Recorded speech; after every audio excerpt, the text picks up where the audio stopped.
কেন আমরা হেদায়েতের পথে চলতে পারি না, কেন আমরা কোরআনের রঙে রঙিন হতে পারি না, এই বিষয়গুলো আবিষ্কার করার দরকার আছে না? এক নাম্বার, হেদায়েতের পথে প্রতিবন্ধকতা হওয়ার কারণ হলো জ্ঞানের স্বল্পতা।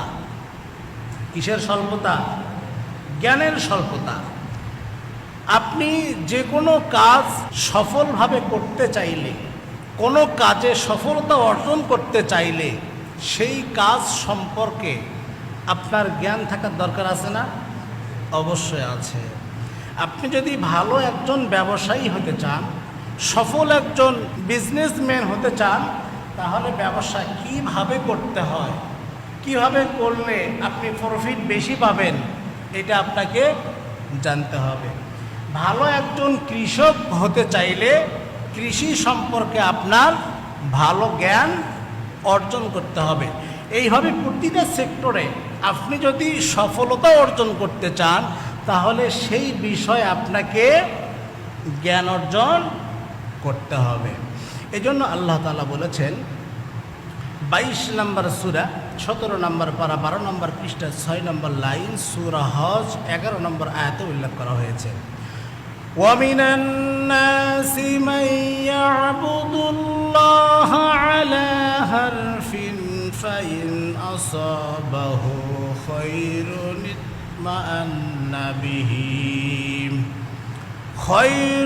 اطْمَأَنَّ بِهِ وَإِنْ أَصَابَتْهُ فِتْنَةٌ انقلب على وجهه خسر الدنيا والآخرة ذلك هو الخسران المبين।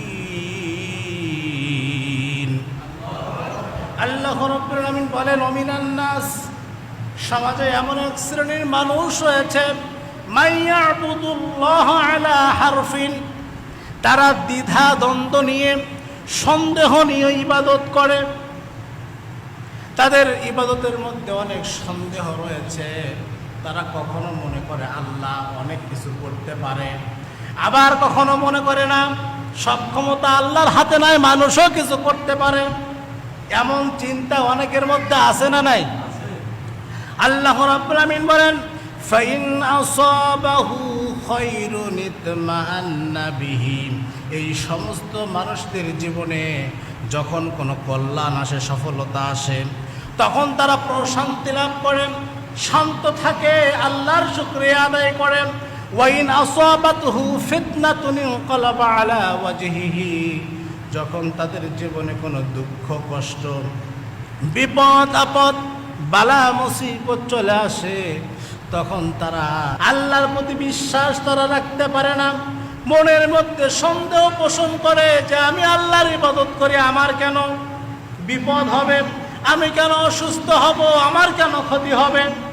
এরকম চিন্তা অনেকের মাঝে আছে না নাই? অনেকে আমরা বলি, আরে আমি তো নামাজ পড়ি, রোজা করি, হজ করি, এত শত ইবাদত করি, আমার এই ধরনের সমস্যা কেন হবে? কিন্তু কল্যাণ অকল্যাণ যার পক্ষ থেকে আসে তিনি কে? তিনি হচ্ছেন আল্লাহ।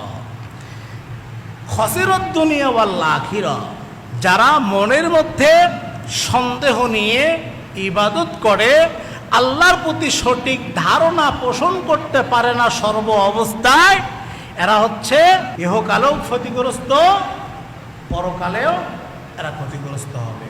সুতরাং ইবাদত করতে গিয়ে আমাদের জীবনে কল্যাণ আসুক আর অকল্যাণ আসুক, আল্লাহর উপরে সুধারণা রাখতে হবে, কখনোই সন্দেহ পোষণ করা যাবে না। সহিহ বুখারী 100 নম্বর হাদিসে উল্লেখ করা হয়েছে, قال রাসূল সাল্লাল্লাহু আলাইহি ওয়াসাল্লাম, ইয়ান্তাজিউহু মিনাল ইবাদি ওয়ালাকিন ইকবাদুল ইলমা কবদুল উলামা। আল্লাহ সুবহানাহু ওয়া তাআলা মানুষের অন্তর থেকে, হৃদয় থেকে এলেম উঠিয়ে নেন না, বরং আলেমদেরকে উঠিয়ে নেওয়ার মাধ্যমে এই পৃথিবী এলেম শূন্য হয়ে যাবে। যখন এই পৃথিবী এলেম শূন্য হয়ে যাবে, তখন মানুষেরা মূর্খ লোকদেরকে নেতা বানাবে। কাদেরকে? যারা মূর্খ, অজ্ঞ, অশিক্ষিত, কোরআন সুন্নাহ সম্পর্কে যাদের কোনো ধারণা নাই, এদেরকে নেতা বানাবে।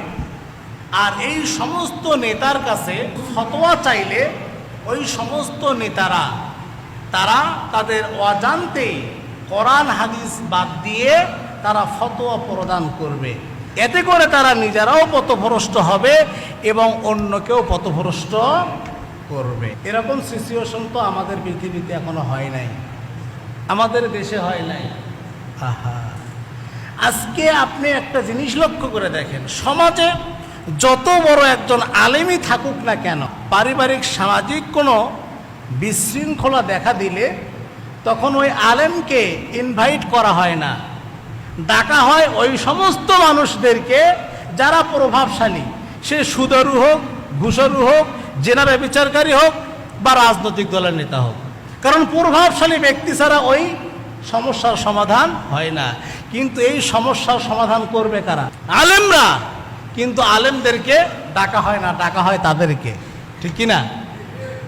সম্মানিত উপস্থিতি, সমাজে যদি আমরা শান্তি পেতে চাই তাহলে কোরআন সুন্নাহর আলোকে বিচার ব্যবস্থা হওয়ার দরকার আছে না নাই? অবশ্যই আছে। তাহলে হেদায়েত না পাওয়ার অন্যতম একটা কারণ হচ্ছে কোরআন সুন্নাহর জ্ঞান না থাকা। আমরা যদি হেদায়েতের পথে চলতে চাই, কোরআনের রঙে রঙিন হতে চাই, তাহলে অবশ্যই কোরআন সুন্নাহ সম্পর্কে আমাদের সঠিক ধারণা এবং সঠিক জ্ঞান অর্জন করতে হবে।